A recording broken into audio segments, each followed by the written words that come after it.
हम लोग भगवत गीता के 8वें अध्याय के 14वें श्लोक को देख रहे हैं और ये बहुत ही रहस्यमय और बहुत ही महत्वपूर्ण श्लोक है। जब भी शुद्धा भक्ति, अनन्य भक्ति, केवल भक्ति ये शब्द आए तो ये सबसे रहस्यमय बात है। क्यों रहस्यमय बात है? क्योंकि भगवान से जो जीव का 4 प्रकार से संबंध हो सकता है किसी एक में, उसको केवल शुद्धा भक्ति के द्वारा, केवला भक्ति, शुद्ध भक्ति के द्वारा ही जागृत किया जा सकता है। जैसे हम कल चर्चा कर रहे थे कि जो लोग अपनी भक्ति में योग आदि का आश्चर्य मिश्रण करते हैं वह भगवान के धाम तो जा सकते हैं। और इसका रेफरेंस आपको चक्रवर्ती पाद की टीका 3.29.10 में भी मिल जाएगा। लेकिन भगवान से अपने जो 4 प्रकार के रस होते हैं उनमें से किसी एक का वह क्या कर सकते, पुनर्जागृतिकरण नहीं कर सकते। यह केवल अनन्य भक्ति के द्वारा ही हो सकता है। अनन्य भक्ति मतलब अन्याभिलाषिता शून्य वाली भक्ति। ठीक, अब हम इस पे विचार करेंगे आज के श्लोक पे। और एक और फायदा यह है, इसको आप 8वें अध्याय में आगे देखेंगे। भगवान कहते हैं, आपने सुना भी होगा कि कोई व्यक्ति इस समय मरता है तो मुक्त होता है, इस समय मरता है तो मुक्त नहीं होता। लेकिन जो अनन्य भक्ति करते हैं उनको इसमें चिंता करने की जरूरत नहीं है कि वह कब कहां कैसे मरते हैं। फायदा समझ में आ रहा है? अन्य जगह आपको चिंता करने की जरूरत है कब मरेंगे, लेकिन जो अनन्य भक्त हैं, अनन्य भक्ति कर रहे हैं, उन्हें कोई चिंता की जरूरत नहीं है। वो सारा कॉन्ट्रैक्ट आपने भगवान को दे रखा है, आपको चिंता करने की आवश्यकता नहीं। Make sense? तो इसको सीखना बहुत जरूरी, इसलिए आज हमने केवल एक ही श्लोक लिया ताकि इसको आप अच्छे से समझ जाओ। तो कृपया पीछे मेरे बाइक पे बोलिए, अनन्य चेता सततम, अनन्यचेता सततम् यो माम स्मरति नित्यशः, यो मां स्मरति नित्यशः तस्याहं सुलभ पार्थ, तस्याहं सुलभः पार्थ नित्ययुक्तस्य योगिनः। नित्ययुक्तस्य योगिनः अनन्य चेता सततम, अनन्यचेताः सततं यो माम स्मरति नित्यशः, मां स्मरति नित्यशः तस्याहं सुलभ पार्थ, तस्याहं सुलभः पार्थ नित्ययुक्तस्य योगिनः। नित्ययुक्तस्य योगिनः अनन्य चेता सततम, अनन्यचेताः सततं यो माम स्मरति नित्यशः, यो मां स्मरति नित्यशः तस्याहं सुलभ पार्थ, तस्याहं सुलभः पार्थ नित्ययुक्तस्य योगिनः। नित्ययुक्तस्य योगिनः। जो अनन्य चित्त होकर के सततम, सततम मतलब नित्य प्रति, हमेशा, युमाम स्मरति नित्यशः, मेरा स्मरण करते हैं, तस्यहं सुलभ पार्थ, उनके लिए मैं बहुत सुलभ हूं हे पार्थ, नित्य युक्तस्य योगिनः, क्योंकि वह नित्य ही युक्त रहते हैं। नित्य युक्त मतलब होता है, दो अर्थ बहुत सुंदर लिए गए हैं। नित्य युक्त का अर्थ है एक जो लगातार भगवान की सेवा में लगे रहे, और बलदेव विद्याभूषण जी कहते हैं जो बहुत सुंदर अर्थ कहते हैं, जो भगवान से अपने वो जो 4 प्रकार के रस हैं, एक रस है ना, एक रस होता है, उसमें वह आध्यात्मिक जगत में युक्त होना चाहता है। बहुत सुंदर अर्थ लेते हैं। तो इसको हम पढ़ते हैं टीका। ये क्यों बोल रहे हैं, मैं भक्ति क्यों कर रहा हूं, ये बहुत महत्वपूर्ण है। ये मैंने कल भी चर्चा किया था। कुछ लोग भगवान के धाम किस लिए जाना चाहते हैं? क्योंकि जगत दुख का घर है। लेकिन ये अनन्य भक्ति नहीं है। अन्याभिलाषिता शून्यम का अर्थ क्या है? मुझे भगवान के चरणों में प्रेमा भक्ति चाहिए, इसलिए मैं भक्ति ही कर रहा हूं। भक्ति ही साधन है और भक्ति ही साध्य है। मैं बहुत स्लो जाऊंगा ताकि आपकी बात समझ में आए। जैसे इंद्रजौ नाम की एक दवा होती है, तो इंद्रजौ बहुत कड़वा होता है। तो इंद्रजौ को जिन लोगों को डायबिटीज होता है वह इसलिए खाते हैं कि उनका शुगर लेवल ठीक हो जाए। इंद्रजौ इसलिए नहीं खाते कि इंद्रजौ आगे खाने को मिल जाए। और साधन और साध्य में अंतर दिख रहा है कि नहीं आपको? यहां जैसे हम ट्रेन से बैठते हैं, तो ट्रेन में बैठ के कहीं जाते हैं तो उसके बाद जब हमारा स्टेशन आ जाता है तो हम अपनी बर्थ के बारे में सोचते भी नहीं, उस साधन को त्याग देते हैं कि नहीं? लेकिन भक्ति क्या इस प्रकार से है? अनन्य भक्ति नहीं। भक्ति किस प्रकार की है? हम भक्ति कर रहे हैं ताकि हमें भगवान के चरणों में प्रेम प्राप्त हो, ये अनन्य भक्ति है। और जब भगवत प्रेम प्राप्त हो जाएगा तो भगवान सुलभ है कि नहीं? आप समझ में आ रहा है क्या प्रमाण है? प्रेमांजन छुरित भक्ति विलोचनेन संतः सदैव हृदय किशु विलोकयन्ति यम श्याम सुंदरम अचिंत गुण स्वरूपम गोविंदम आदि पुरुषम तम हम भजामि वेदेशु दुर्लभम अदुर्लभम आत्म भक्त। जो प्रेमी भक्त है उसके लिए भगवान हर जगह हमेशा मिल जाते हैं। अब समझ में आ रहा है? तो लक्ष्य क्या है? लक्ष्य भगवान के धाम की प्राप्ति भी नहीं है। ये बात समझ में आ रही है? अपने दुखों की निवृत्ति करने के लिए भगवान के धाम की प्राप्ति करना यह लक्ष्य नहीं है। ये कुछ हद तक मोक्ष की इच्छा है। कहीं कोई कठिनाई? लेकिन भगवान के चरण कमलों में प्रेम की प्राप्ति यह परम पुरुषार्थ है, सर्वश्रेष्ठ पुरुषार्थ है, और इसी की प्रार्थना भगवान से करनी चाहिए। अब इसको प्रेम जिसको प्राप्त हो जाएगा उसकी सारी प्रॉब्लम सॉल्व हो जाएंगी। हाँ, क्योंकि जिसको प्रेम प्राप्त होता है वह भगवान की कोई भी सेवा करे, मैंने कई बार रिपीट किया है, चाहे वो श्रवण करे, चाहे वो कीर्तन करे, चाहे वो कुछ भी करे, वह उसको अनंत सुख देने वाला होता है। मैंने उदाहरण दिया था आपको, श्रीपाद रघुनाथ दास गोस्वामी जी को महाप्रभु ने गिरिराज जी की शिला दी और क्या बोला? 8 मंजरियों से, मंजरी मतलब तुलसी के बीच वाला मंजरी वाला भाग, और 2 पत्ती साइड में रहे, उससे तुम और जल से तुम उनकी सेवा करो। ये सात्विक सेवा है। शुद्ध भाव करी, शुद्ध भाव से प्रेम से सेवा करो। तो वर्णन है चैतन्य चरितामृत में कि जितना सुख उस समय रघुनाथ दास गोस्वामी जी को सिंपल सी सेवा से प्राप्त हो रहा था, ये भगवान विष्णु को षोडश उपचार देने के बाद भी भक्त को प्राप्त नहीं हो सकता।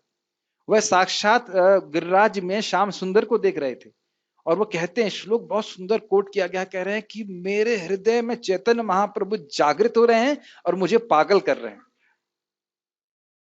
समझ रहे हैं ना इसका मतलब? पागल कर रहे हैं, भगवत प्रेम में पागल कर रहे हैं। उन्हें सुधी नहीं है कि दुनिया में हो क्या रहा है। छाछ पी रहे हैं 3 दिन में एक बार और कह रहे हैं मैं इंद्रिय तृप्ति कर रहा हूं। ये तपस्या के रिकॉर्ड नहीं बना रहे थे। अनुपम कृष्ण एक चीज पूछ रहा था, वो गाड़ी में पेट्रोल भरा है कि नहीं मोटरसाइकिल में? मैंने प्रश्न क्यों किया पता है? कई बार, हाँ हाँ बोलिए। ध्यान नहीं है। ध्यान नहीं है तो गाड़ी यूज कर रहे हैं कि नहीं, लेकिन कई बार हम भूल जाते हैं कि पेट्रोल ही नहीं है। इस प्रकार से गोस्वामी गणों की स्थिति थी। ऐसा नहीं वो रिकॉर्ड बना रहे थे कि कौन कब तक नहीं खाएगा, ये स्थिति थी। तो मैं खाली बोल रहा हूं कि भगवत प्रेम इतनी बड़ा चरम लक्ष्य है, लेकिन यही हमारा, हमको भी सबसे अधिक संतुष्ट करेगा और भगवान को भी सबसे अधिक संतुष्ट करेगा। Does it make sense? तो ये बात भगवान बोल रहे हैं कि अनन्य भाव से और किसी साधन का आश्रय न लेकर के भगवान की भक्ति कर रहा हूं और भक्ति करके ही मुझे परम सिद्धि प्राप्त होगी, भगवत प्रेम प्राप्त होगा। हे भक्ति देवी, हे तुलसी देवी, मुझे आपके चरणों में प्रेम दीजिए, भगवान के चरणों में प्रेम दीजिए। यही बार बार भीख मांगना, रोज भगवान से भीख मांगे, और मांग भी नहीं है ना, क्या है वो? श्री राधा गोविंदा प्रेमे सदा ये न भासी। भासी मतलब, भासी मतलब तैरना कि डूबना? डूबना होता है। क्या है? इति दीर्घ स्वलीलाभिर आनंद कुंडे स्वघोषम निमज्जनतम अक्षयपयंतम। अपने इस सुंदर आनंद की लीलाओं से अपने भक्तों को उसमें डुबो दे रहे हैं, आनंद के लीला के आनंद के कुंड में डुबो दे रहे हैं, इस प्रकार का सुख। तो ये सर्वश्रेष्ठ लक्ष्य है। एक लोगों क्या कहते हैं, कहावत से समझ लीजिए, सस्ता रोए बार बार और महंगा रोए एक बार। ये भगवत प्रेम प्राप्त हो जाए तो फिर कभी रोना नहीं पड़ेगा। रोना मतलब भोगों के लिए कभी रोना नहीं पड़ेगा। तो ये बहुत बड़ा परम पुरुषार्थ है जिसका हमको टारगेट करना है। तो आप समझ पा रहे हैं हमारा साधन क्या है? भगवान श्री कृष्ण की भक्ति, श्रवणम कीर्तनम विष्णु स्मरणम इत्यादि। और हमारा साध्य क्या है? साध्य क्या है? साध्य क्या क्या बोला था? साध्य, साध्य का मतलब क्या होता है? साध्य का मतलब क्या बोल रहे हैं रोज? साध्य क्या होता है? साध्य आइसक्रीम होता है कि चॉकलेट होता है? साध्य मतलब क्या होता है? गोल, प्रयोजन, भगवत प्रेम प्राप्ति। हाँ हाँ, गोलोक प्राप्ति, शुद्ध प्रेम प्राप्ति। हाँ, बार बार गोलोक प्राप्ति अपने आप हो जाएगी। अरे रसगुल्ला किस लिए खाते हैं? पेट भरने के लिए, स्वाद के लिए। पेट अपने आप ही भर जाता है कि नहीं? इस प्रकार ये श्लोक बहुत सुंदर है। हे अर्जुन, जो अनन्य भाव से निरंतर, अच्छा जो का मतलब क्या हुआ? जो मतलब कोई भी, स्त्री पुरुष बच्चा बूढ़ा कोई भी, जो अनन्य भाव से निरंतर मेरा स्मरण करता है उसके लिए मैं सुलभ हूं, क्योंकि वह मेरी भक्ति में प्रवृत्त रहता है। गीता भूषण टीका। योग मिश्रित भक्ति का वर्णन करके जिससे केवल मुक्ति प्राप्त होती है, अब भगवान शुद्ध भक्ति का वर्णन करते हैं, जिसे ज्ञानी के संबंध में भगवान ने एक भक्ति के रूप में वर्णित किया था, अर्थात वह ज्ञानी जो केवल भगवान को ही चाहता हो। मतलब ये ज्ञानी समझ गया है कि साधन क्या है, साधन क्या है, साध्य होता है, कुछ समझ ही नहीं रहे शब्दों का अर्थ। भगवान की भक्ति, नवधा भक्ति, और साध्य क्या है, भगवान का प्रेम। ये क्लियर समझ में आ गया उसको। देखिए आप लोगों को इतना आसान लग रहा है, लेकिन हर व्यक्ति हरे कृष्णा भगवत प्रेम प्राप्त करने के लिए नहीं कर रहा है। इस्कॉन में कर रहे हैं, कितने लोग सहमत है कि सब इस्कॉन में लोग भगवत प्रेम प्राप्त करने के लिए कर रहे हैं? कुछ लोग ऐसे भी हो सकते हैं, मुझे सनक सन बता रहे थे कि वो कुछ लोगों को जानते हैं जो 10-10 15-15 साल ब्रह्मचारी रहे ताकि अमेरिका चले जाए। तो वहां साधन साध्य में बहुत अंतर है, ऐसा मत सोचिए। इसीलिए संबंध ज्ञान बार बार सुनना बहुत जरूरी है, तब व्यक्ति समझ पाता है कि भक्ति क्यों कर रहा है। एक बहुत सुंदर बात अनुपम कृष्ण प्रभु ने बोली थी, बहुत इंपॉर्टेंट है और बहुत दृष्टिगोचर भी होती है, कि कभी कभी लोग अपनी स्किल्स को बढ़ाते जाते हैं, ये भूल जाते हैं कि इन्हें भगवान को समर्पित करना है। गाने में इतना लग जाता है, आप महसूस कर सकते हो, जो मंगल आरती गा रहा हो कभी महसूस कर लेंगे कि वो गायन में इतना लगा हुआ है, विभावरी ऐसे करके गाने में इतना लगा हुआ है, ये नहीं सोच रहा है गुणगान तेरा नहीं, गुणगान भगवान का हो रहा है। भगवान का होना चाहिए, एक सिंपल पॉइंट भूल जाते हैं कि ये भक्ति भगवान के लिए है। प्रभु जी मेरे को जब करने का मन नहीं कर रहा, किसके लिए हो रहा है जब? मेरे को प्रसन्न करने के लिए हो रहा है ना? और भगवान को क्या ये तीर्णादुपी सुनी चेना अच्छा लगता है? भाई जैसे अपने बच्चों को माता पिता गहने पहनाते हैं ना, बच्चा सुंदर लगे, तो भक्त का कौन सा गहना है जो भगवान को प्रिय लगता है? त्रिनादपि सुने चेना। बहुत अच्छा मेरे को रिफ्लेक्शन आया था, ये बोला गया है ये भक्तों का, ऐसे हमारा कंठी है ना ऐसे होना चाहिए। कभी कभी कंठी टूट जाती है, क्या करते हैं आप? नई कंठी लाके फिर बांध देते हैं। ऐसा नहीं कहते कंठी टूट गई तो आप कंठी छोड़ दें, इसकी परीक्षा होती है बार बार। और जितनी वो परीक्षा कौन भेजता है, आपकी सहन शक्ति को टेस्ट करने का एग्जाम कौन लेता है? भगवान लेते हैं। और भगवान क्या डेट देते हैं एग्जाम का? एक भगवान हमेशा सरप्राइज टेस्ट लेते हैं। तो बेटा तू बोल रहा है, जैसे भी आज मैं कुछ बोल रहा हूं तो कल हो सकता है अपमान हो जाए, पक्का होगा, मैं तो मान के चलता हूं कि होगा। तो इस प्रकार से भगवान बोलते हैं, तुमने बोल तो रहे थे, तो तुम्हारा एक टेस्ट ले लेते हैं कैसे हो, ठीक हो कि नहीं। और फिर हम लगता है अरे हम तो फेल हो गए, हमारी कंठी टूट गई त्रिनादपि नहीं हुए। लेकिन जिस प्रकार से हमको जब करना ना अच्छा लगे तो भी हम जब करते हैं कि नहीं, क्योंकि हमारे जीवन का आधार है, उसी प्रकार से हम सम्मान ना भी देना चाहे सम्मान देना चाहिए। आपको बिल्कुल लग रही मैं सम्मान कैसे, इसको तो नहीं दे सकता, सम्मान में नहीं दे सकता, इसने इतना बुरा किया है, इसने मुझे ऑयल में डाल दिया, गर्म ऑयल में सर्पों के उसमें डाल दिया है ना, किया है ना किसी भक्त ने आपका ऐसा किया? अरे वो तो दूर की बात छोड़िए, किसने लात भी नहीं मारी हमको, घरों में तो लोगों को लात तक पड़ती है, बेटा ही मारता है पिता को, दूर जाने की जरूरत नहीं है, सहन कर लेते हैं। तो क्या हम लोग उनसे भी गए गुजरे हैं और हम अपने आप को वैष्णव कहते हैं? तो इस आभूषण को, ये वाला आभूषण तो है ही तुलसी जी का, भगवान ये त्रिनादुपी का आभूषण मेरे को दे दीजिए, ये दरवाजा है भक्ति का। देखिए मैं हूं नहीं त्रिनादपी, प्रवचन कर सकता हूं, लेकिन इच्छा है।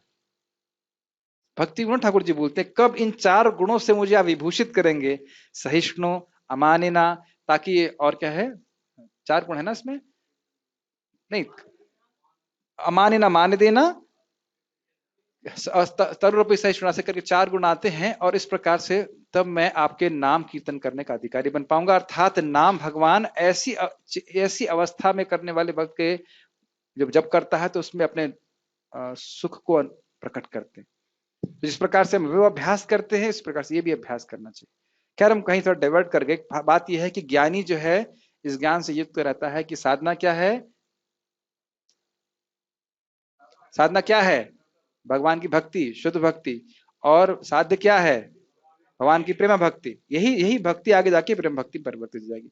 इसीलिए श्रवण जरूरी है, ताकि हमारा जो फोकस है वो रहे, नहीं तो दुनिया की बहुत सारी बातें से हम प्रभावित हो सकते हैं। भक्त को केवल मेरी चेतना में ही रहना चाहिए, उसे कर्मयोग, अष्टांग योग आदि अन्य मार्गों या स्वर्ग और मुक्ति आदि अन्य साध्यों से भ्रमित नहीं होना चाहिए। क्या ये बात समझ में आई? साधन में अनन्यता और साध्य में अनन्यता। क्या मेरी बात समझ में आ रही है? साधन की अनन्यता का अर्थ है कर्म योग, अष्टांग योग, किसी का आश्रय नहीं ले। श्रद्धा कहाँ पे? भक्ति क्या है? कृष्ण भक्ति कैल सर्व कर्म कृत होए।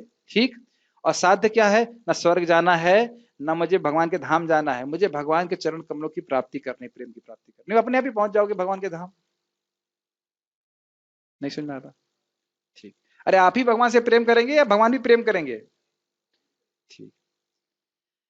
उस अभी सुनते रहिए, जबरदस्त कमेंट्री है। उसे केवल मेरी ही इच्छा करनी चाहिए। मेरी इच्छा मतलब भगवान, भगवान का जो दिव्य सुख है, भगवान कितने प्रेमी है, प्रेम करते हैं, दिव्य गुणों का अनुभव करना है, भक्ति के द्वारा ही होगा। अब देखिए क्या क्या करना है। जप और विग्रह की सेवा के द्वारा प्रतिदिन और निरंतर मेरा स्मरण करना चाहिए। प्रतिदिन क्यों? क्योंकि देखिए संभव नहीं है साधना के स्तर पे कि हम 24 घंटे भगवान का स्मरण कर सकें। भक्ति रसामृत सिंधु में कहा गया है निरंतर का अर्थ होना चाहिए रोज। क्योंकि अगर बोल देंगे 24 घंटे तो यह संभव हो जाएगा और साधक की श्रद्धा साधन से हट जाएगी। अब 24 घंटे में कर ही नहीं सकता, हमेशा तो पर धर्म का आश्रय नहीं ले सकते, स्नान भी करना होता है, सब कुछ करना होता है। लेकिन यहाँ पे निरंतर का अर्थ क्या है? रोज। देखिए एक शुद्ध भक्त अपनी सेवा में कोई गैप नहीं देता है, ध्यान रखना चाहिए। उसकी खुद की इंद्रिय तृप्ति के लिए कोई अवकाश नहीं है। सिद्धांत ही है जो चाहे जैसे जैसे चाहे करें। और निरंतर मेरा स्मरण करना चाहिए और काल, देश या शुद्धि का विचार न करते हुए उसे मेरा स्मरण करना चाहिए। क्या अर्थ है? बाथरूम में कृष्ण का स्मरण करना चाहिए, मन से करना चाहिए और बोल नहीं सकते। इस पे छोटी सी घटना बताएं, बहुत सुंदर गौर कृष्ण महाराज ने बताई। एक व्यक्ति नित्य कर्म कर रहा था, मतलब स्टूल पास कर रहा था और राम राम बोल रहा था। तो हनुमान जी जा रहे थे रास्ते से, तो हनुमान जी को बड़ा क्रोध आया, कहते ये कर रहा है इस समय, इतने गलत काम करते समय राम राम बोल रहा है। तो लात मार दी उसको कस के। तो फिर भगवान श्री राम के पास गए तो भगवान श्री राम की पीठ पे देखा कि थोड़ा सा हो गया है। क्या भगवान ये क्या हुआ? कहते हैं आपने लात मारी ना इसलिए। मैंने लात मारी? मैंने तो लात नहीं मारी, मैं ऐसे कैसे कर सकता हूँ? कहते हैं मेरा नाम जो जप कर रहा था, आपने उसको लात मारी, आपकी लात वो सहन कर सकता था क्या? तो मुझे ही जाकर के उसको आपकी लात अपने उसके पीछे गया, मैं पीठ पे सहन करनी पड़ी इस प्रकार से। तो किसी भी अवस्था में भगवान का नाम उच्चारण कर सकते हैं। माँ के गर्भ में कौन सा पवित्रता होती है। और हमने सुना ना प्रहलाद महाराज कई लाखों साल कह सकते हैं, हजारों साल तक जब तक हिरण्यकश्यप ने तपस्या किया, नारद मुनि से सुने थे। तो किसी भी अवस्था में भगवान का श्रवण कीर्तन चल सकता है। ऑब्वियसली बाथरूम में आप आरती नहीं कर सकते भगवान की, लेकिन नामोच्चारण कर सकते हैं। माइक पे बोलिए, कोई प्रश्न करना चाहते हैं? यस। ने इस संदर्भ में महाराज की एक उक्ति सुनी थी कि ऐसा नहीं है कि भाई बाहर नहीं कर रहे हैं नाम, बाथरूम में खूब चिल्ला रहे हैं। ठीक है, वो भी ठीक है, लेकिन यह भी महाराज बोले थे इस बात में कि जब हम स्नान करते हैं तो केवल जल से स्नान नहीं करना चाहिए, हरे कृष्ण मंत्र बोलते हुए स्नान करना चाहिए। तो फिर वह जल भी पवित्र होता है। एक और बात, यह जो जल है जैसे हम लोग नहाते हैं और तुलसी जी से स्पर्श करता है ना हमारे कंठ से, तो सब गंगा जल बन जाता है। तब कहेंगे प्रभु जी सर के ऊपर तो गंगा जल नहीं रहता होगा ऐसे नहीं सोचना चाहिए। तुलसी जी का स्मरण जब स्पर्श करके पूरे शरीर पे जाता है तो वह गंगा जल बन जाता है। आपने भेजा था ना एक बार कोटेशन, ये इस प्रकार से बहुत लाभकारी है, सब कुछ बहुत लाभकारी है। माइक पे बोलिए। उस कोटेशन में ऐसा भी था, अगर कोई किसी ने डायमंड का हार पहना हुआ है नरक जा सकता है, भगवत के धाम नहीं जाएगा, गारंटी। तुलसी पहनी हुई है, गारंटी है भगवत धाम जाएगा, नरक नहीं जाएगा। ये बहुत लाभकारी है, ठीक है।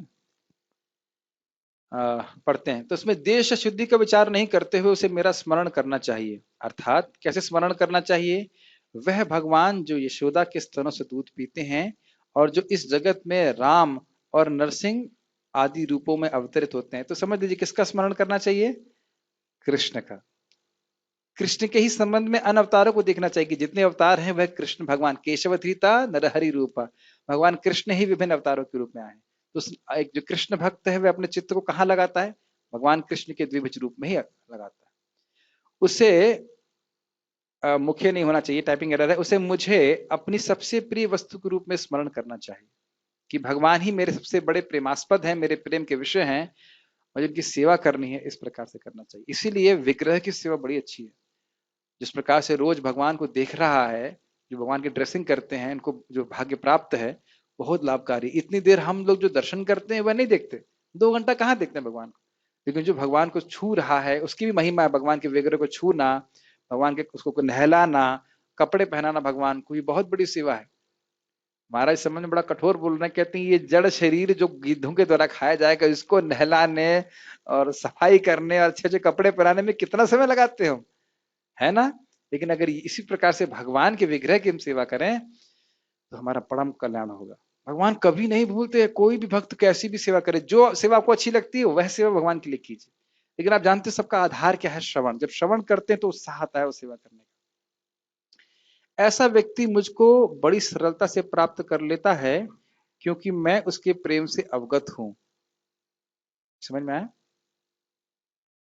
भगवान समझ रहे हैं कि भक्त अपना प्रेम मुझको अर्पित करना चाहता है। इस संबंध में एक छोटी सी मैं बात बताना चाहता हूं। जब महाप्रभु ने अष्टकालिया नहीं, कौन सा सप्त प्रहर लीला थी ना, महाप्रकाश लीला में खोला बेचा श्रीधर को बुलाया। तो खोला बेचा श्रीधर के पास महाप्रभु क्या करने जाते थे? वो बेचारा बड़ा गरीब था और बड़े सस्ते में केले के दोने बेचता था और कुछ फूल बेचता था और कद्दू उद्दू बेचा करता था। बहुत बहुत अशुद्ध भक्त थे, शुद्ध भक्त। पूरी रात कीर्तन करते थे हरे कृष्ण की, बड़े गरीब थे। और महाप्रभु जाके लड़ते थे, तुम बहुत महंगा दे रहे हो। तो कह रहे हैं अरे मैं महंगा दे रहा हूं तो कहीं और से ले लो जाकर के। तो नहीं, मैं तुमसे ही लूंगा, तुम थोड़ा पैसा कम करो। फिर फ्री में लेके चले जाते थे। 2 घंटा आके रोज झगड़ा करते थे। सोचिए, महाप्रभु पर ब्रह्म साक्षात कृष्ण रोज जाके 2 घंटा झगड़ा करते थे। तो जब महाप्रकाश लीला हुई तो खोला बेचा श्रीधर को बुलाया। महाप्रभु ने कहा, श्रीधर तुम्हें क्या चाहिए? कि अष्ट सिद्धि चाहिए? कहते नहीं। मुक्ति चाहिए? नहीं। तो क्या चाहिए? तो कहते हैं मैं चाहता हूं कि वह ब्राह्मण लड़का रोज मेरे पास आए और 2 घंटा जो लड़ाई करता था मुझसे लड़ाई करे। तो आप समझ रहे, वो जो महाप्रभु से आदान प्रदान था, उसमें खोला बेचा श्रीधर को इतना सुख प्राप्त हो रहा है कि वो मुक्ति भी नहीं चाहते। ये है प्रेम का सुख। भगवान भी इससे बहुत प्रसन्न होते हैं। रोज भगवान जा रहे हैं। बताइए, जो लक्ष्मीपति हैं वो एक केले के पत्ते के लिए झगड़ा करने जा रहे हैं। वो केले के पत्ते के लिए नहीं झगड़ रहे हैं, भक्त से झगड़ रहे हैं। जैसे रघुनाथ दास गोस्वामी चावल, सड़ा हुआ चावल, जो सड़ा हुआ चावल प्रसादम था, वह छांट कर लेके खा रहे थे। और जब महाप्रभु को पता चला, महाप्रभु गए और छीन लिया उनसे और कहते तुम इतना अच्छा प्रसाद खा रहे हो, मुझे नहीं बुलाते हो। ऐसे ही नित्यानंद प्रभु चावल लेके आए और गदाधर पंडित ने इमली के पत्ते की चटनी बनाई। पता नहीं आप लोगों ने कभी बनाया कि नहीं। इमली के पत्ते की चटनी बनाई और चावल था और इसमें घी भी पड़ा हुआ था, और महाप्रभु को न्योता नहीं दिया गया था। और दौड़ कर महाप्रभु कहते हैं तुम लोग अकेले अकेले खाओगे सब, मुझे कुछ नहीं दोगे इस प्रकार से।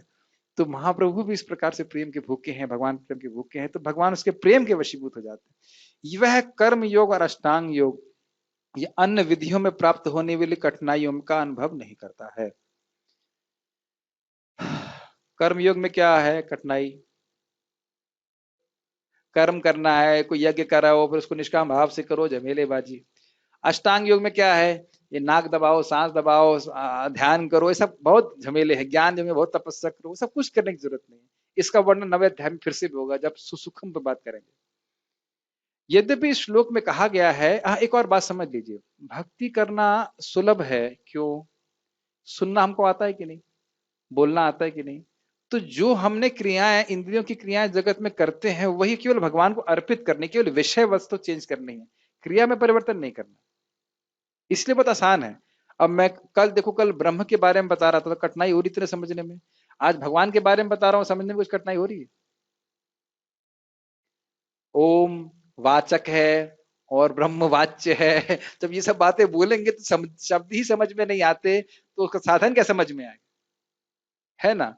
लेकिन भक्ति बड़ी आसानी समझ में आती है। भगवान की पूजा करनी है, फूल देना है, सब कुछ। जैसे एक आपको पता है, भगवान मथुरा में गए पहली बार, बड़ा अच्छा ये घटना मुझे लगती है। और सुदामा नाम के माली ने, सुदामा ब्राह्मण नहीं, सुदामा नाम के माली ने उनको बहुत सुंदर सी माला अर्पित करी, कृष्ण और बलराम को। और भगवान क्या कहते हैं? तुमने मुझे माला अर्पित करी है, इस जीवन में तुम भौतिक रूप से पूरे सुखी रहोगे और अंत में तुम मेरे पास आओगे। तो कार्य कितना सिंपल सा है ना। मैं इंडोनेशिया गया था, वहां भी एक बहुत नम्र भक्त थे, बड़े निस्वार्थ भाव से भगवान के लिए फूल चुन रहे थे। तब मैंने उनको एक बात बताई। हमने कहा आपको लग रहा है काम बहुत छोटा सा है, लेकिन प्रभाव इसका बहुत बड़ा है। भगवान को प्रणाम करे, या बहुत आसान सा क्रिया है ना, फूल तोड़ना क्या कठिनाई है, लेकिन प्रेम से फूल तोड़े और भगवान की सेवा करे तो भगवान कितना करते हैं। ऐसे ही भगवान बोलते हैं अद्वैताचार्य जी को कि इस प्रकार से सुंदर भोग जिसने भगवान को समर्पित किया है कृष्ण को, उसके चरण की धूल मैं ले लूंगा। तो कोई कुकिंग करना जानता है तो भगवान के लिए कुकिंग करे, सुंदर सुंदर भगवान को भोग बनाए, अर्पित करे, तो वह व्यक्ति भगवान के धाम जाने के योग्य हो जाता है। भगवान श्री कृष्ण इस बात को 11वें स्कंद में कहते हैं कि ये चतुर व्यक्ति की चतुरता है। समझे? जिन वस्तुओं का यहाँ कोई मूल्य नहीं है, वह भगवान को अगर समर्पित कर दी जाए तो उसके बदले में भगवान का धाम मिलता है। तो क्या चतुरता है कि नहीं? बस जैसे जो बहुत चतुर लोग हैं उस लॉकडाउन में 20 रुपए किलो का आलू 60 रुपए किलो में बेच रहे हैं, चतुर हैं कि नहीं वो लोग? मौके का फायदा उठा रहे हैं कि नहीं? तो उसी प्रकार अब कहो कि यही समझ लीजिए, काल के अनुसार 20 रुपए का आलू का फायदा 60 रुपए मिल रहा है। अगर एकादशी में आपको 1000 गुना फायदा मिलेगा तो क्या दिक्कत है बताइए? काल की बात है, स्थान की बात है। तो मैं खाली ये बोल रहा था कि आलू की सब्जी बनाई, कितने रुपए के आलू आते हैं? 20 रुपए 30 रुपए किलो। लेकिन बढ़िया से बना करके भाई कृष्ण संतुष्ट होंगे, कृष्ण को अर्पित किया तो आपको क्या मिलेगा? भगवान का धाम। तो बुद्धिमान है कि नहीं? क्यों भाई? ये फूल हर जगह अर्पित अवेलेबल है कि नहीं? ये भगवान को अर्पित कर दिए तो कितना बड़ा फायदा हो जाता है। समझ पा रहे हैं मेरी बात? ये बात बोल रहे हैं। तो कोई कठिनाई नहीं भगवान को संतुष्ट करने में। यद्यपि श्लोक में कहा गया है कि वह मुझको प्राप्त करता है, परंतु मैं उसकी, बहुत ध्यान पूर्वक सुनिए, ये बहुत अद्भुत लाइन है। यद्यपि इस श्लोक में कहा गया है कि वह मुझको प्राप्त करता है, परंतु मैं उसकी प्राप्ति का कारण हूं, वह कारण नहीं है। मैं उसके विरह सहन नहीं कर पाता हूं और इस कारण से अपने आप को उसे प्रकट कर देता हूं। मैं उसके लिए सुलभ हूं क्योंकि मैं उसकी बाधाओं को नष्ट कर देता हूं और उसकी साधना को पूर्ण कराता हूं। कितनी सुंदर टीका है, समझ में आ रही है बात? हम सोचते हैं हम भगवान की प्राप्ति कैसे करेंगे? कैसे करेंगे? उनकी कृपा से करेंगे। हम भगवान को जीतने का प्रयास नहीं कर रहे हैं, हम उनकी कृपा को आकर्षित करने का प्रयास कर रहे हैं। समझ रहे हैं मेरी बात? जैसे कोई छोटा बच्चा हो, क्या वह माँ की गोद में चढ़ सकता है? केवल वो आ करके हाथ ऊपर करता है, माँ स्वयं उठा लेती है, क्योंकि भगवान अपने बच्चों से विरह अनुभव सहन नहीं कर पाती है। आपको याद है ना, हमने पढ़ा था 8वें अध्याय में कि जो भक्त भगवत गीता का पारायण कर रहे थे आधे श्लोक का, तो भगवान विष्णु अपनी नींद से जग गए वैकुंठ में और बड़े मुस्कुराने लगे। तो माता लक्ष्मी कहें क्या बात है?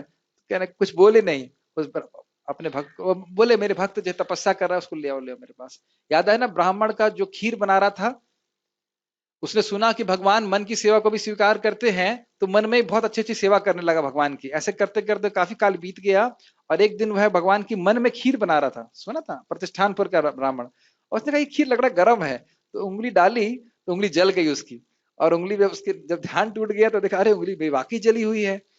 तो भगवान विष्णु भी मुस्कुराने लगे। अब ये सब कौन करवा रहा है? कौन करवा रहा है भाई? भगवान करा रहे हैं। तो भगवान मुस्कुराने लगे तो लक्ष्मी जी कहती हैं क्यों मुस्कुरा रहे हैं? कुछ भगवान बोले नहीं, उस भक्त को अपने पास लेके आए, एकदम पास में लेके आए, सेवा में नियोजित कर लिया। समझ रहे हैं? तो भगवान अपने भक्त को उसकी साधना पूर्ण कराने का दायित्व किसका है? भगवान का। भक्त लोग कभी नहीं सोचते कि हम जो है परफेक्ट हो जाएंगे अपने अपने बल पे। We should not be achievers, we should be receivers. समझ रहे हैं? हमें कभी नहीं सोचना चाहिए हम इतना भजन कर लेते हैं। क्या बोलना चाहिए? भगवान हमसे इतनी सेवा ले लेते हैं, 16 माला ले लेते हैं, करा लेते हैं। Make sense? तो ये श्लोक इसलिए मुझे बहुत अच्छा लगा क्योंकि भगवान स्वयं ही हमारी सारी कठिनाइयों को दूर कर देंगे। हमें भगवान का कृपा याचना करते रहना चाहिए। जिस भाव से हमें सेवा करते हैं वैसे हमें करना चाहिए, अच्छे भाव से। श्रुति इस बात की पुष्टि करती है, यम एवैष वृणते तेन लभ्यस तस्यैष आत्मा विवृणते तनुम स्वाम। भगवान उसी व्यक्ति को प्राप्त किए होते हैं जिसका चुनाव वे स्वयं करते हैं, वह स्वयं ही अपना स्वरूप उसको प्रकट करते हैं। ये श्लोक बहुत प्रसिद्ध है। अब आप इसका अर्थ समझ गए, किसको प्रकट करते हैं? जो भगवान की शुद्ध भक्ति में लगा रहता है उसको स्वयं ही भगवान अपने सच्चिदानंद रूप का अनुभव देते हैं। देखो मैं कैसा हूं, देखो मेरा साइज ये है, इस प्रकार से अनुभव कर सकते हैं। छू के देखो मैं कैसा लगता हूं। और इसी चीज को भागवत ने बोला है, भगवान ने ब्रह्मा जी को, कि यही जीवन का परम लक्ष्य है, मेरा साक्षात दर्शन प्राप्त करना। पढ़े है ना चतुश्लोकी भागवत में, उसके आगे पीछे में भगवान बोलते हैं इस प्रकार से। तो क्या ब्रह्मा जी ने पहले प्रयास किया था तो भगवान विष्णु को देख पाए थे? नहीं, उनके पेट में प्रवेश करके देख नहीं पाए। और अब साक्षात भगवान को देख पा रहे हैं, भगवान की कृपा से, जब वो शुद्ध हो गए तपस्या करके। भगवान कृष्ण स्वयं कहते हैं, ददामी बुद्धि योगम तम ये न माम उपयांति ते। मैं उस भक्त को वह बुद्धि देता हूं जिसके द्वारा वह मुझे प्राप्त कर पाते हैं। किन भक्तों को ऐसी बुद्धि देते हैं? भक्तों, ये शाम सतत युक्ता नाम भजताम ड्यूटी पूर्वकम, ड्यूटी था, प्रीति पूर्वक था, अच्छा, प्रीति पूर्वकम, और ददामी बुद्धि योगम तम ये न माम उपयांति ते। ये सबसे बड़ा गिफ्ट है भगवान कृष्ण का। मैं एक छोटी सी बात कहना चाहता हूं, सार्वभौम भट्टाचार्य महान शास्त्रज्ञ थे, लेकिन नाम की महिमा उनके हृदय में महाप्रभु की कृपा से प्रकाशित होती है। एकदम स्पष्ट लिखा है। हम समझ नहीं पाते संकीर्तन कितनी बड़ी चीज है, नाम जप करना कितनी बड़ी चीज है। महाप्रभु से प्रार्थना करना चाहिए, भगवान मैं श्रद्धा से आपका नाम जप कर सकूं, इसकी महिमा का कुछ तो प्रकाशन मेरे हृदय में हो। सार्वभौम भट्टाचार्य को भी पूछना पड़ा सर्वश्रेष्ठ वस्तु क्या है? महाप्रभु कहते नाम संकीर्तन, नाम जप, और उसकी महिमा उनके हृदय में प्रकाशित हुई उनकी कृपा से, जैसे हरिदास ठाकुर जी के केस में हुई थी। वह कैसा व्यक्ति है? वह भविष्य में मुझसे मिलना चाहता है। समझ रहे हैं? कभी कभी मेरे हृदय में इच्छा आती है जैसे कि मैं अर्जुन से या युधिष्ठिर महाराज से मिलूं। मतलब इतने अच्छे डिवोटी हैं, इतने अच्छे डिवोटी हैं। एक हमारे अनंत प्रभु बड़ा अच्छा बोला कि अरे ये सब लोग यहीं पे हैं, रूप गोस्वामी पाद सब लोग यहीं हैं। हमने कहा बात सही है, एक्चुअली ये गोलोक धाम और ये धाम, ये अंतर नहीं है इसमें। सारे जो पार्षद है वो यहाँ पे भी हैं, वो तो अप्रकट हम दिख नहीं पा रहे, अलग बात है। लेकिन वो भगवान से कभी मिलना चाहता है। एक बहुत सुंदर बात है, गर्गाचार्य जी ने मुचुकुंद महाराज को कहा था कि तुम एक दिन कृष्ण को देखोगे। और इसी कारण से आपको पता है वो सोते समय भी बाद में मुचुकुंद महाराज को भगवान ने दर्शन दिया था। ऐसे ही नृग महाराज को, बहुत सुंदर बात है, नृग महाराज आप जानते हो बहुत सारे गाय दान करते थे। एक बार उनके घर, ये चक्रवर्ती पाद जी टीका में बताते हैं, एक बार उनके राज्य में एक वैष्णव आया, उसने बोला कि आप ऐसी व्यवस्था करिए कि मैं एक मंदिर बनाई जहां मैं गीता भागवत रख सकूं। तो उन्हें व्यवस्था किया, तो उस शुद्ध भक्त ने कहा कि तुमको एक दिन भगवान का दर्शन प्राप्त होगा। और देखिए उसको प्राप्त हो। नलकुबर मणिग्रीव को भी तो नारद जी बोले थे, ऐसा लगता है बहुत लंबा समय बता दिया, 36,000 क्या 36,000 करोड़ साल में भी भगवान का दर्शन प्राप्त नहीं होना था उनको। लेकिन भगवान क्या बोले? मेरे भृत्य ने बोला है, इसलिए इसकी बात को स्वीकार करना है।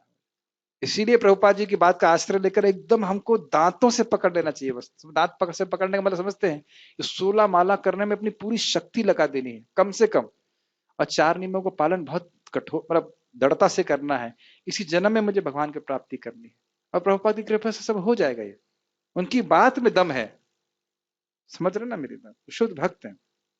हाँ प्रभु, भगवान की जो कृपा है वो एक समान सब पे है। हाँ हाँ और ना। ये आज ही, ये देखो कैसे इतने अच्छे अच्छे प्रश्न कर रहे हैं, ये आज ही मैं सुन रहा था परम, और ये आपने भी आज ही बताया क्लास में। अच्छा, मैंने कैसे बताया? मैं भी बताता, अभी आप याद आ जाएगा। सूर्य की कृपा सब जगह है ना बराबर, आपने बताया था ना। गाय ऐसे बोला था ना, गाय खाने वाले को भी सूर्य दे रहा है, ऐसे बोला था। तो बिल्कुल यही बात है, खाना पिलाना, खीन मतलब हवा देना, पानी देना, भोग की सुविधा देने में भगवान कृपा कर रहे हैं कि नहीं? मानते कि नहीं? भगवान की कृपा के बिना हम जी सकते हैं? जी सकते हैं? नहीं जी सकते।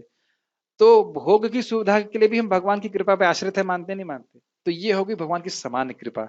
लेकिन विशेष कृपा तब जब वो भगवान हमें भक्ति देते, भक्तों का संग देते, भगवान की भक्ति के बारे में ज्ञान देते, तो वह विशेष कृपा। माइक पे बोलिए। जैसे भक्तों में भी भगवान, जैसे देखते हैं कि यहाँ पे देख रहे हैं कि भगवान की कृपा हाँ, से ही वो भक्ति कर पा रहा है, सब बहुत कर पा अच्छी रहा बात आपने प्रश्न है। तो किया, भक्तों के बहुत अच्छा प्रश्न समझ किया गए। है। देखिए भक्तों के बीच में भी अलग अलग सबका क्या कहते हैं, एटीट्यूड क्या बोलेंगे, मनोवृत्ति है। कोई कहे मैं यहाँ का सबसे अच्छा डिवोटी हूँ, भगवान कहे ठीक है तुमको कृपा दूंगा, थोड़ा रुको, थोड़ा रुको। और कोई कहे कि नहीं मैं तो बिल्कुल अच्छा डिवोटी नहीं हूँ, सब भक्त मुझसे श्रेष्ठ है, मुझे उनकी सेवा करनी चाहिए। ये कौन डिवोटी है? ये कौन डिवोटी है? महाराज, गुरु महाराज हमारे बोले, when you think you are most insignificant, then actually you become significant in the eyes of Krishna.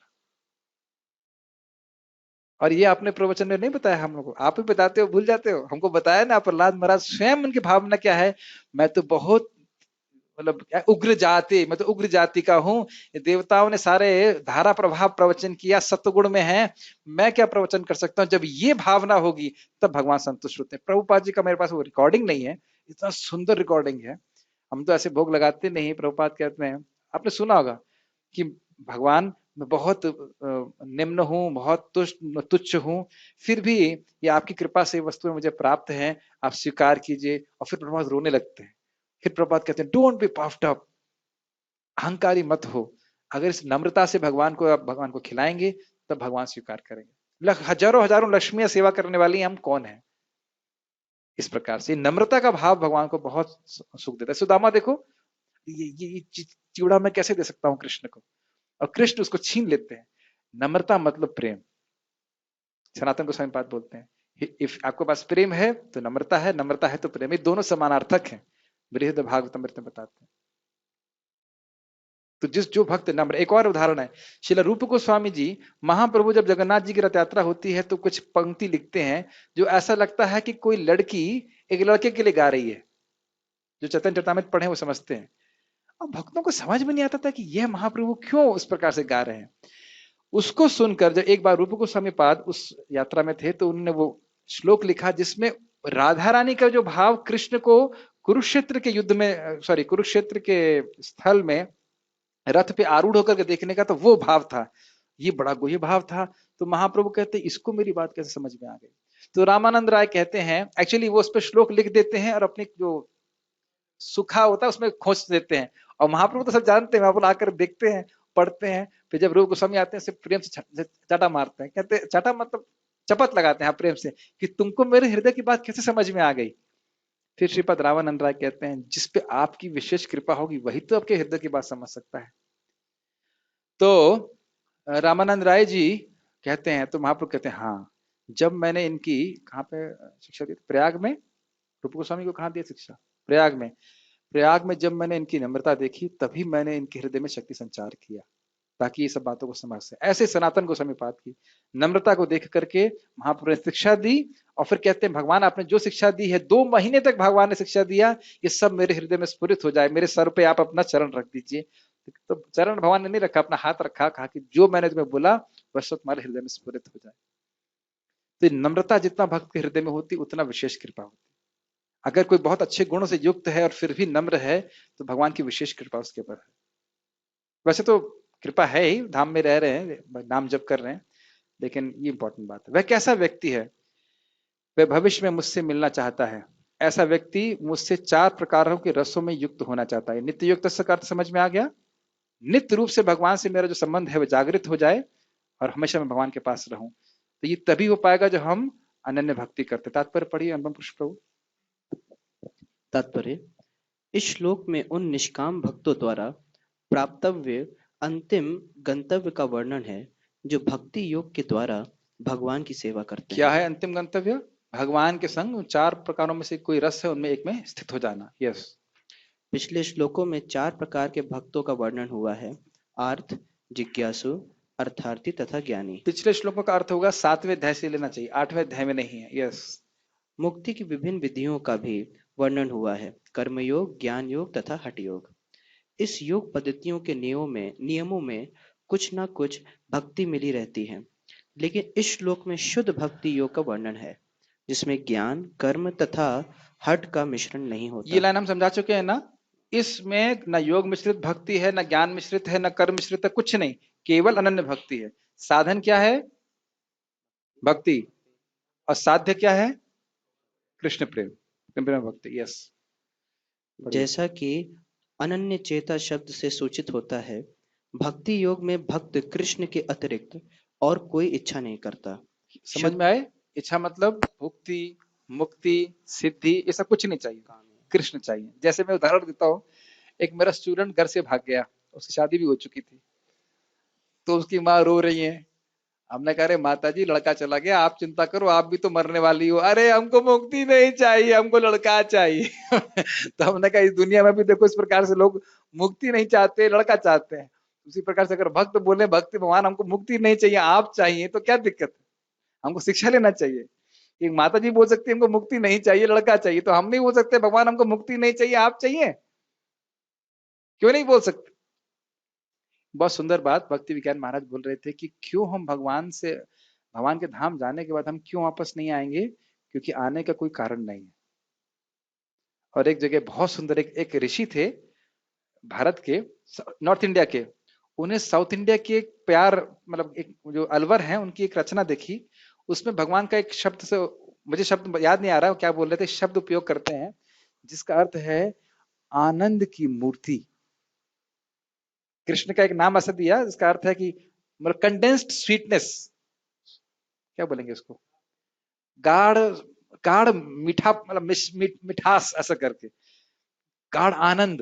कहते हैं हमको ऐसे, फिर वो तुरंत अपना बुरे बिस्तर बंद करके तुरंत साउथ इंडिया चले गए कि मुझे ऐसे लोगों का संग करना है जिनके भगवान की प्रति ये धारणा है कि भगवान आनंद है, केवल शासन करने वाले ईश्वर ही मात्र नहीं है। मैं समझ रहा है मैं क्या कहना चाहता हूँ? तो ये बात है, प्रेम की बात है। यस, जिसको प्रेम होगा वैसा अनुभव कर पाएगा। शुद्ध भक्त ना तो स्वर्गलोक जाना चाहता है, ना ब्रह्म ज्योति से तदात्म या मोक्ष या भव बंधन से मुक्ति ही चाहता है। ये तो क्लियर है। यस, हाँ। शुद्ध भक्त किसी भी वस्तु की इच्छा नहीं करता। चैतन्य चरितामृत में शुद्ध भक्त को निष्काम कहा गया है। उसे ही पूर्ण शांति का लाभ होता है। उन्हें नहीं जो स्वार्थ में लगे रहते हैं। जानते हैं आप लोग, भुक्ति मुक्ति सिद्धि कामी सकले शांत, कृष्ण भक्त निष्काम अतएव शांत, केवल कृष्ण को चाहते हैं। यस। एक और जहाँ ज्ञान योगी, कर्म योगी या हठ योगी का अपना अपना स्वार्थ रहता है, वहीं पूर्ण भक्त में भगवान को प्रसन्न करने के अतिरिक्त अन्य कोई इच्छा नहीं होती। छोटे से कमेंट्स, कर्म योगी क्या चाहता है? हृदय का शुद्धिकरण। ज्ञान योगी चाहता है आत्मा का अनुभव। हठ योगी या अष्टांग योगी क्या चाहता है? आत्मा परमात्मा का अनुभव या फिर सिद्धि चाह सकता है। ठीक है, लेकिन ये बड़ा सूक्ष्म बात है, भगवान को प्रसन्न करना चाहता है। जब तक भगवान इस जगत में रखना चाहते हैं तब तक रहना चाहता है, इस जगत में नहीं रहना चाहता है। जन्म होई बे मोरा, इच्छा यदि तोरा। बहुत सूक्ष्म बात है, समझे? ये मत सोचिएगा कि भक्त इस जगत में रहना चाहते हैं, वो रहना नहीं चाहते।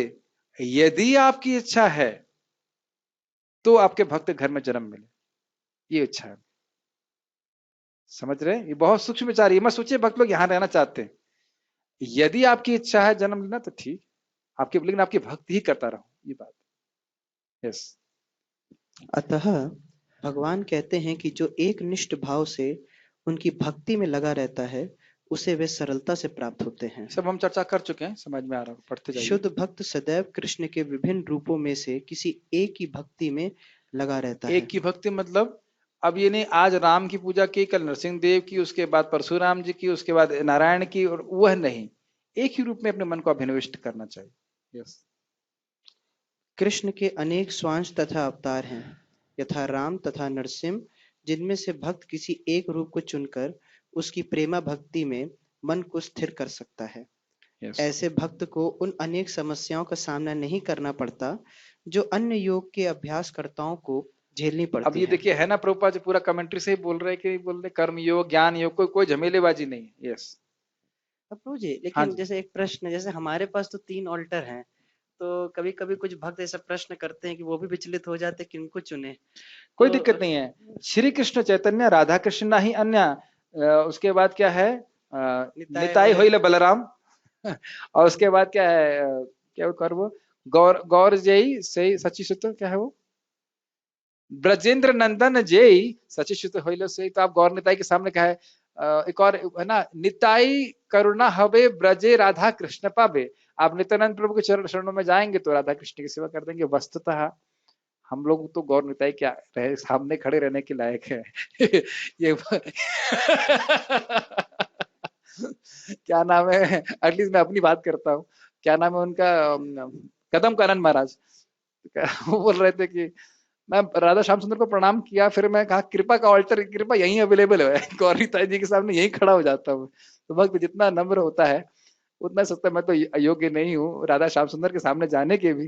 वैसे तो राधा रानी भी कृपा ही करती है, लेकिन मैं अभी तो मुझे गुरु गौरांग की सेवा करनी है, उनकी कृपा से मेरा उद्धार, बहुत बहुत सफाई की जरूरत है अभी, है कि नहीं?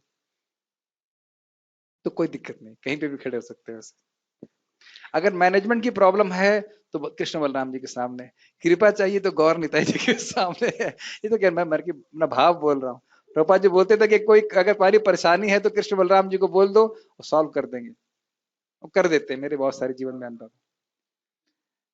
राधा श्याम सुंदर के सामने तो बस हम प्रणाम कर सकते हैं, isn't it? हमारे पास क्या योग्यता है उनके सामने खड़े हुए होने की। फिर भी एक बात ध्यान रखना चाहिए, योग्यता की बात नहीं है। राधा रानी बहुत अच्छी बात प्रभुपाद कहते हैं, चाहे हम कितने भी पतित हों, अगर हरे कृष्ण मंत्र जप करते हैं तो श्रीमती राधा रानी कहती है बहुत अच्छा व्यक्ति है। बस उनसे सामने जाके एक ही प्रार्थना करना चाहिए, जैसा आपका निस्वार्थ सेवा का भाव है, जैसा कभी भी आप अपने सुख के बारे में नहीं सोचती हैं, हमेशा कृष्ण के बारे में सोचती हैं, उसका एक कण का कण का कण का कण का कण वह सेवा भाव हमारे हृदय में उतर जाए। राधा रानी ऐसा कृपा कीजिए। प्रार्थना तो यही करना चाहिए, प्रेम बिना व्यर्थ मुरा दरिद्र जीवन, दास करी वेतन मुरा ये प्रेम था। Let me just be a humble servant of your servant. भक्ति योग अत्यंत सरल, शुद्ध तथा सुगम है। इसका शुभारंभ हरे कृष्ण जप से किया जा सकता तो है। कठिनाई थी हरे कृष्ण जपने में? नहीं थी। ठीक। भगवान सबों पर कृपालु हैं, किंतु जैसा कि पहले कहा जा चुका है, जो अनन्य भाव से उनकी सेवा करते हैं वे उनके ऊपर विशेष कृपालु रहते हैं। क्लियर है? यस। भगवान ऐसे भक्तों की ऐसे भी मुझे भक्त बोले अरे सब्जी कहाँ से आएगी, तो अभी खुद ही वो भक्त बताया कि अरे गुरुकुल में बच्चे चले गए तो सब्जी एक्स्ट्रा है तो वो भेजे ना सब्जी तो भगवान सब व्यवस्था करते हैं, भक्तों की व्यवस्था। एक मैं कुछ बोलना चाहता हूँ, बहुत सुंदर लीला, थोड़ा समय व्यतिक्रम हो रहा है लेकिन बहुत सुंदर लीला है। श्रीवास ठाकुर के घर में भगवान आए, चैतन्य महाप्रभु बोले अरे मैं देखता हूँ तुम घर के बाहर ही नहीं जाते हो, तुम्हारी पत्नी है बच्चे, तो खाना कैसे चलाओगे, कैसे काम चलाओगे? तो उन्होंने कहा 3 बार ताली मारी। तो महाप्रभु कहते इसका क्या मतलब है? कहते हैं देखिए हम एक दिन खाना नहीं मिलेगा तो हम भूखे रहते हैं, दूसरे दिन खाना नहीं मिलेगा तो भूखे रहते हैं, तीसरे दिन खाना नहीं मिलेगा तो हमने मतलब खाना जो अपना गले में पत्थर बांध करके गंगा जी में पूरे सब परिवार कूद जाऊंगा। महाप्रभु एकदम आवेश में आते, श्रीवास तुम भूखे रहोगे, तुम भूखे रहोगे? कहते लक्ष्मी जी भी अगर ऐसा दिन आ जाए कि लक्ष्मी जी को भीख मांगनी पड़े तब भी तुम्हारे घर में कोई कमी नहीं होगी। तुमने देखा नहीं मैंने क्या बोला है, अनन्या चिंतयन्त माम ये जन्हा पर्युपासते तेषाम युक्ता तेषाम नित्य भी युक्ता नाम योगक्षेम वहाम्या। तुम्हारे घर में कभी कमी नहीं हो सकती।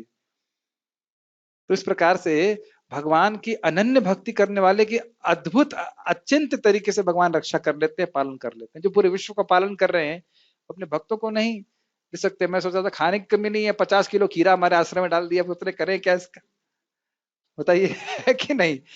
खीरा ही खाते रहो, रोटी नहीं मिली तो खीरा ही खाओ, कोई दिक्कत नहीं। तो भगवान सारी व्यवस्था कर रहे हैं। आज हमारे प्रेसिडेंट ने फोन किया क्या कर रहे हो, हमने कहा बड़े खुश है हम लोग हमें तो कोई दिक्कत नहीं है।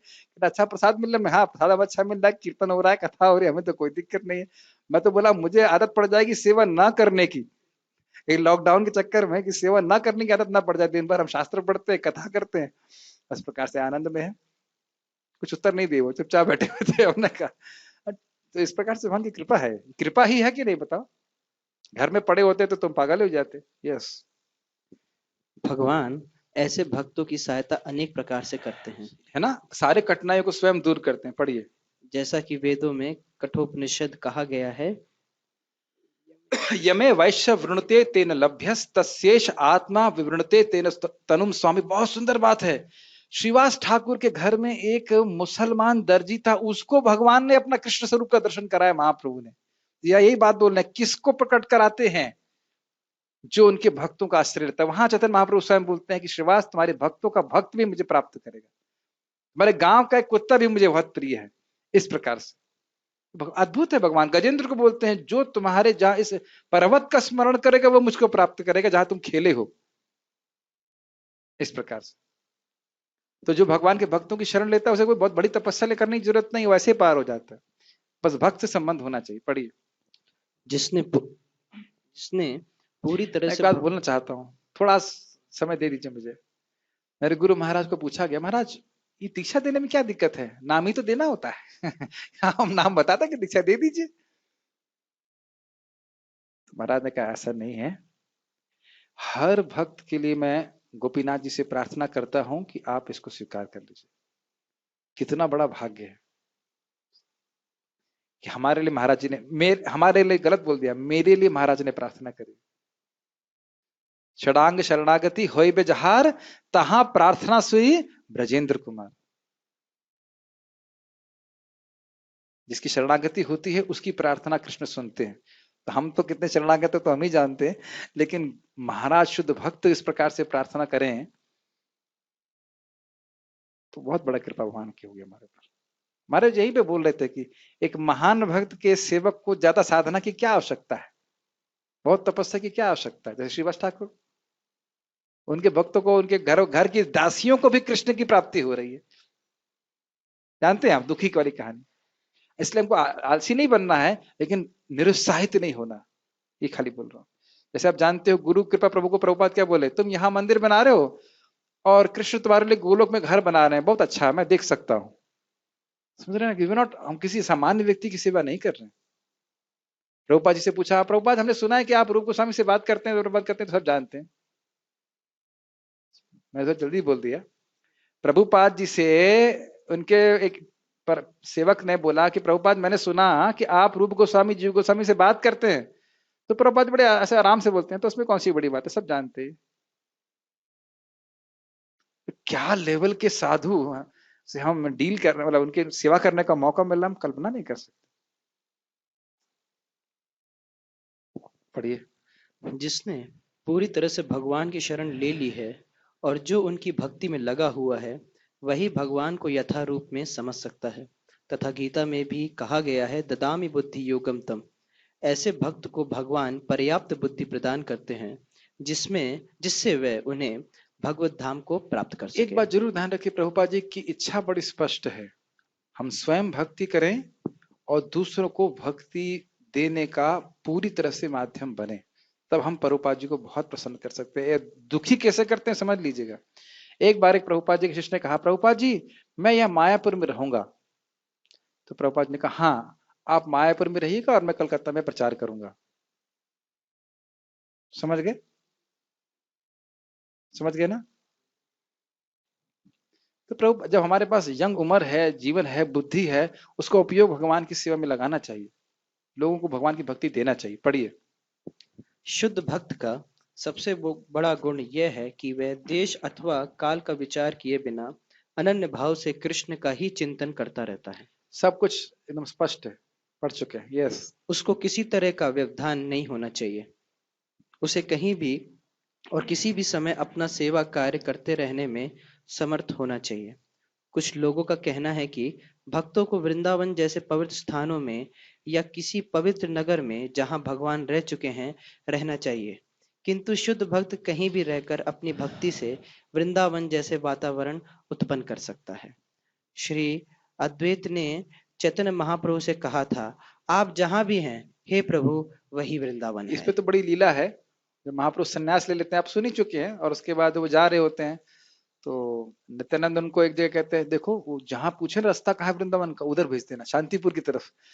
तो उधर चले जाते हैं। उसके बाद लंबी कथा है उनका, वो देखते हैं कि महाप्रभु वहां पे स्नान करना, कहते नित्यानंद तुम भी वृंदावन आ गए, तुम भी वृंदावन आ गए। तो हाँ यही यमुना है, नित्यानंद कहते यही यमुना है। तो उसमें स्नान भी कर लेते हैं महाप्रभु, भावावेश पे रहते हैं। इतनी देर में देखते हैं उनके पास कपड़ा तो कुछ होता नहीं है, दूसरा कपड़ा। तो फिर अद्वैताचार्य जो है साफ कपड़े लेके आ रहे हैं। तो कहते हैं आचार्य गोस्वामी आप भी वृंदावन आ गए।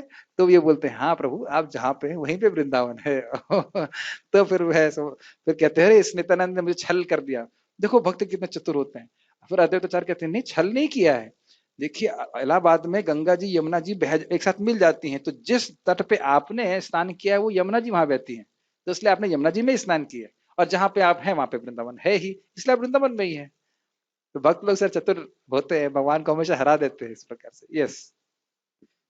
जैसा कि सततम तथा नित्यश नित्यशः नित्यश शब्दों से सूचित होता है शुद्ध भक्त निरंतर कृष्ण का ही स्मरण करता है और उन्हीं का ध्यान करता है।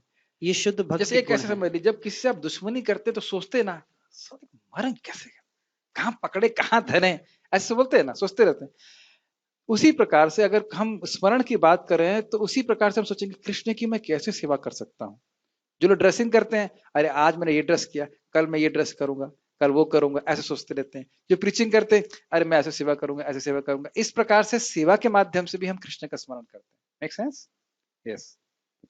ये शुद्ध भक्त के गुण हैं जिनके लिए भगवान सहज सुलभ हैं। सहज सुलभ है क्यों? क्योंकि भगवान स्वयं अपने को उपलब्ध कराते हैं। ऐसे भगवान को प्राप्त करना कठिन है, लेकिन स्वयं उपलब्ध कराएं तो कोई कठिनाई नहीं है। यस। गीता समस्त योग पद्धतियों में से भक्ति योग की ही संस्तुति करती है। सामान्यतः भक्ति योगी 5 प्रकार के भक्ति में लगे रहते हैं। पहला, शांत भक्त, जो उदासीन रहकर भक्ति में युक्त होते हैं। दूसरा, दास्य भक्त, जो दास के रूप में भक्ति में युक्त होते हैं। तीसरा, साख्य भक्त, जो सखा रूप में भक्ति में युक्त होते हैं। चौथा, वात्सल्य भक्त, जो माता पिता की भांति भक्ति में युक्त होते हैं। तथा पांचवा, माधुर्य भक्त, जो परमेश्वर के साथ दाम्पत्य प्रेमी की भांति भक्ति में युक्त होते हैं। शुद्ध एक भक्त बात कहना चाहता हूं, क्योंकि भगवान से भक्त इस प्रकार का संबंध चाहता है, इसलिए भगवान भी वैसा आदान प्रदान करते हैं। बस ये बात है। और ये संबंध हर जीव का भगवान के प्रति नित्य होता है। यस। शुद्ध भक्त उनमें से किसी में भी परमेश्वर की प्रेमा भक्ति में युक्त होता है और उन्हें कभी नहीं भूल पाता, जिससे भगवान उसे सरलता से प्राप्त हो जाते हैं। जिस प्रकार शुद्ध भक्त क्षण भर के लिए भी भगवान को नहीं भूलता, उसी प्रकार भगवान भी अपने शुद्ध भक्त को क्षण भर के लिए भी एक नहीं दिक्कत भूलते। है, अगर मैं इनका स्मरण कर रहा हूं तो इनका नहीं कर सकता, आपका कर रहा हूं तो इनका नहीं कर सकता, तो इतने सारे भक्त अगर भगवान से प्रेम करेंगे तो भगवान का सर्वर क्रैश नहीं कर जाएगा? Too many requests. क्यों भाई? होता है ना कि बहुत सारे लोग अगर सर्वर पे लॉगिन करते हैं तो सर्वर क्रैश कर जाता है, भाई इतना हम हैंडल नहीं कर सकते। तो भगवान, सभी लोग अगर भगवान का स्मरण करें तो भगवान सबका स्मरण एक साथ कैसे करते हैं? हाँ तो करिए। भगवान अनंत है ना, तो अपने आप को एक्सपैंड करते हैं और भक्तों से हाँ, भगवान का अनंत है, उनका मन भी अनंत है, तो एक भक्त को पूरा दे सकते हैं और उसके बाद दूसरे भक्त को पूरा देने के लिए पूरी तरह से अवेलेबल है। ठीक है, ये बात है। ऐसा नहीं सोचना चाहिए कि अरे भाई अब शुद्ध भक्त तो भगवान का स्मरण कर रहे हैं और मैं स्मरण करूंगा तो मेरा कौन देखने वाला है, मुझे कौन पूछने वाला है, ऐसा नहीं है। बहुत अच्छी बात एक बोल रहे थे भक्त कि कितने महान महान भक्त हैं ना, हम क्या है उसके आगे। फिर भी जब हम सेवा करते हैं तो भगवान कहते हैं वेरी इंपॉर्टेंट, वेरी नाइस। अब देखिए सुदामा के चावल जब खाते हैं तो कहते हैं ऐसा खाना तो मैंने कभी नहीं खाया। और ऐसा नहीं भगवान उसको एनकरेज करने के लिए, प्रोत्साहन देने के लिए बोल रहे हैं, वाकई भगवान ऐसा अनुभव करते हैं, क्योंकि हर भक्त का प्रेम भगवान को विशिष्ट रूप से आस्वादनीय नहीं लगता है। चाहे बिल्कुल इनसिग्निफिकेंट, चाहे क्या, हम तो हैं इनसिग्निफिकेंट, हम तो हैं इनसिग्निफिकेंट और हमेशा इनसिग्निफिकेंट रहने ही वाले हैं। Make sense? लेकिन प्रेम, अगर भगवत प्रेम प्राप्त हो जाता है, प्लीज उसको पढ़ी, चैतन्य चरितामृत बड़ा सुंदर ग्रंथ है। जीव एकदम क्या बोलेंगे, नगण्य है, लेकिन अगर उसको भगवत प्रेम प्राप्त हो जाता है तो उस प्रेम से भगवान जीत लेते हैं। श्रीमती राधा रानी के प्रेम से भगवान जीते जाते हैं और उस राधा रानी का एक प्रेम की एक बूंद जीव को मिल जाएगी, उस जीव के उस प्रेम से भी भगवान जीत ले जाते। ये अद्भुत स्वभाव है भगवान। मुझे बहुत अच्छा लग रहा था, विदुर जी के घर में भगवान बार बार जाते थे, इससे प्रेम होता है उसे हम उसके पास बार बार जाते हैं। जैसे मैं भी आश्रम में कुछ भक्तों से उनके रूम में बार बार उनको परेशान करने जाता हूँ। क्यों? अरे मैंने ये पढ़ा है, देखो मैंने भगवान के बारे में पढ़ा है, तो मुझे पता है उनको भी भगवान के बारे में सुनने में अच्छा लगता है, तो मैं जाके बार बार बोलता हूँ। तो अपना मानते ना, जिसको अपना नहीं मानते घर में जाते हैं कभी? जिस घर में अपना मानेंगे, बोलेंगे अरे भूख लग रही कुछ खाने के लिए दीजिए, ऐसे किसी के घर में चले जाएंगे? तो इस प्रकार से जाते थे ना कृष्ण, अरे माँ बहुत भूख लग रही है कुछ खाने के लिए दीजिए, विदुरानी से मांगते हैं। तो इस प्रकार से हम देख रहे हैं कि मैं इसलिए बोल रहा हूँ कि ये बात, प्रश्न उठता है कि विदुर ने ऐसा घर क्यों छोड़ दिया जिस घर को भगवान अपना घर स्वयं मानते थे। तो इस प्रकार से हम देख रहे हैं कि शुद्ध भक्त हमेशा भगवान की सेवा में लगे रहते हैं। ऐसे ही युधिष्ठिर महाराज, पूरे पांडव कभी कंप्लेन भगवान को नहीं कि भगवान इतने दुख क्यों आ रहे हैं। तो जिस प्रकार से हर परिस्थिति में वे भगवान की सेवा करने के लिए तैयार थे, इसलिए भगवान भी उसी प्रकार से हर तरह से उनकी सेवा करने के लिए तैयार थे। यहां तक कि जब यज्ञ हो रहा है तो लोगों के क्या कर रहे थे, वो पैर धोने तक को तैयार थे। क्या नाम है उनका, कृष्ण अर्जुन क्या रथ ही बनने के लिए तैयार है, ड्राइवर बनने के लिए तैयार है। तो क्योंकि वह भी हर प्रकार से सेवा करने के लिए तैयार है। आखिरी लाइंस पढ़िए। हरे कृष्णा हरे हरे कृष्णा कृष्णा कृष्णा हरे हरे, हरे राम राम राम हरे हरे। इस महामंत्र के कीर्तन की कृष्ण भावना भावित विधि का यही सबसे बड़ा आशीर्वाद है। क्या सबसे बड़ा आशीर्वाद है? भगवान से जो हमारा दिव्य संबंध है, सुप्त संबंध है, नित्य संबंध है, उसको ये हरे कृष्ण मंत्र जागृत करता है। इसलिए हरे कृष्ण मंत्र केवल इसीलिए करना है ताकि मेरा जो संबंध है वह वापस जागृत हो जाए। किस लिए करना है? ताकि मेरा इंचार्ज मुझे डांटे नहीं, मेरा साधना कार्ड पूरा हो जाए, निपट जाऊं मैं, मुक्त हो जाऊं मैं इस माला से, है ना? इसलिए करना चाहिए हरे कृष्ण मंत्र, भागवत प्रेम प्राप्ति के लिए। ये जब भी क्लास में बोला जाए तो यही उत्तर देना है, और कोई उत्तर नहीं देना है, लेकिन उत्तर देने के साथ साथ हमको समझना भी है, इसीलिए बड़े आग्रह से जब करना चाहिए। कोई प्रश्न है? यस प्रभु, एक प्रश्न ले सकते हैं।